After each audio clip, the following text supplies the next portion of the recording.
Hello, my friends. Welcome back to Tittle Tattle Tarot. And in today's reading, I'm going to use my deck of curious creatures, sweet curious creatures, for a very curious question about a very curious marriage. I want to know whether Meghan Markle is Harry's beard. It's going to be a very short reading. I'm just going to pull a few cards, whatever the deck cares to tell me. And then there'll be a second part to this when I get an answer from this one question. I will post another video with a more in-depth question. This is all I want to know.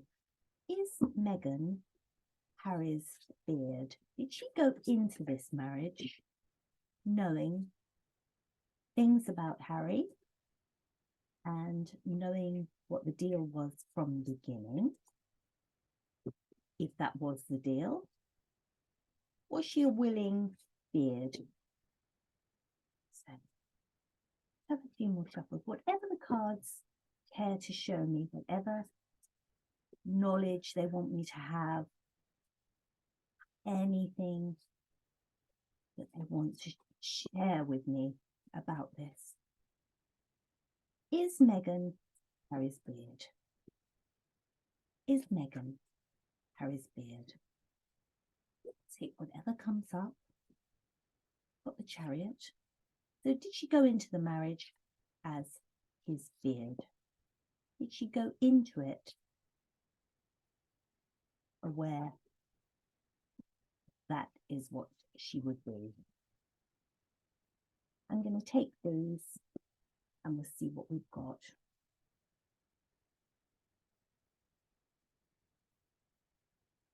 Well, there is some deceit and illusion here, but let's just start from the beginning. We've got forward movement. When she decided that Harry was the one that she was going to pursue, she went after him full guns.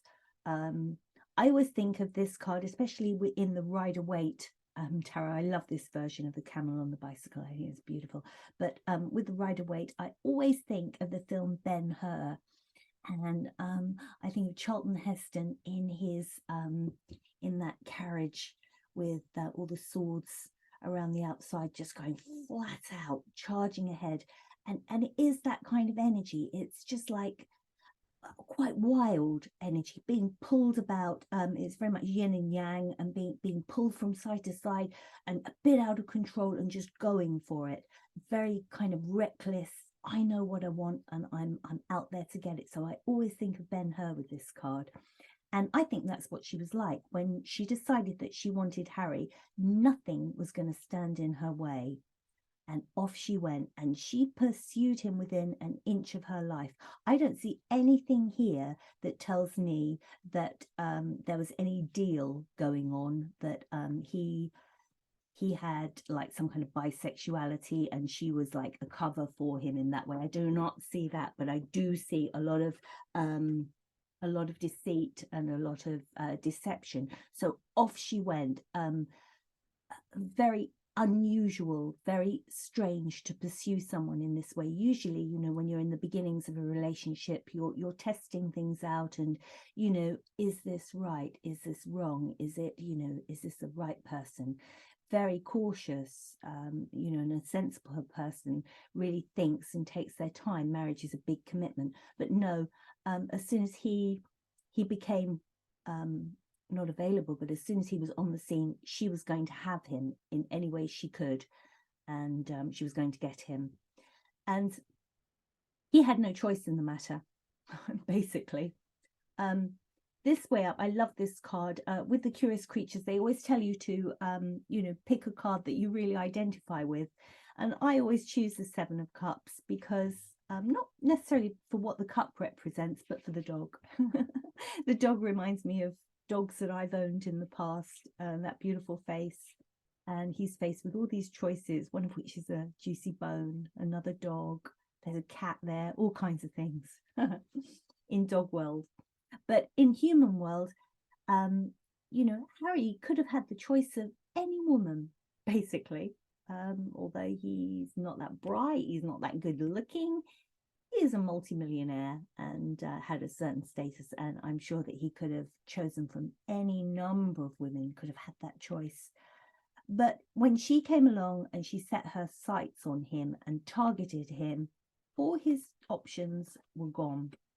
He didn't stand a chance, basically. This is a very worldly, wise woman. She'd been around the block. She knew what she was doing. Him, not so. Yeah, I mean, he'd have relationships, but he led a very, very closeted life, very cushioned life. And he was just totally bowled over by this, and it removed all other choices for him. It removed all other choices. And she cast some kind of voodoo magic over him. And you know, the magician, yeah, is wonderful. You know, watch this hand while the other hand does something else. And you know, she's got her cups, her swords, her wands. She's got everything that she needs to make this person fall in love with her, using every tactic every tactic she had, every trick in the book, every trick in the book. That's a really good way of putting it, to make him choose her, make him go ahead with her and forget any other choice that he may have had. And then we have the Four of Swords. Well, basically, the Four of Swords, it's a bit like the coffin card. It's you're paralyzed. You know, you have to lie down and just be calm and lie down, and like you've been run over. And I think that's more like it. He was so bowled over by her, he didn't know quite what had happened, and I think it kind of took his breath away. And he was in the Four of Swords over this. So, you know, the Four of Swords, it could be seen as a very negative, and I think it's certainly not a positive card. I'm not looking at it as a coffin card, but I am looking at it as, you know, I am totally gobsmacked by this person. How on earth, you know, does this woman, I've never met a woman like this before. I think that's the thing to think of. Never met a woman like this before. She's everything I've ever wanted, but I'm really shocked. So I think he spent a lot of time in pure shock that this woman had come into his life. And it just took away all other options. So no, I do not see that she went into this thinking that, or knowing or thinking that in any way he was bisexual or gay or anything like that, that he had any sexuality that was not 100% heterosexual, and that she was going into this purely for what was in it for her. She wanted all the glory, all the wonderful things that come from being with him. And I don't think that at any stage did she feel that he was you know, in any way bisexual or anything like that. So she went into it all for her own purposes, all for her own purposes. There was no cover up or anything like that. I don't believe it was a love match at all.